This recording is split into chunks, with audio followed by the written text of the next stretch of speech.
dizer que o segredo é descobrir jovens, cachorros jovens. Eu sempre, às vezes, surpreendo, escolho um júnior. Eu acho que o campeão ele já às vezes acaba sendo premiado. Mas nós temos função também de buscar cachorro jovem.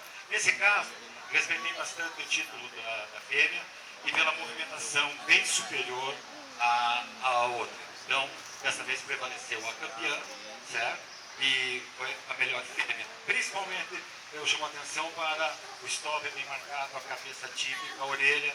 As duas têm um pescoço muito bonito, pescoço, estrutura de Rottweiler, antepeito, ossadura. Então, se vocês analisarem esses itens, elas são duas fêmeas, duas matrizes, então de parabéns, realmente, no meu canil, teria um lugar. Obrigado.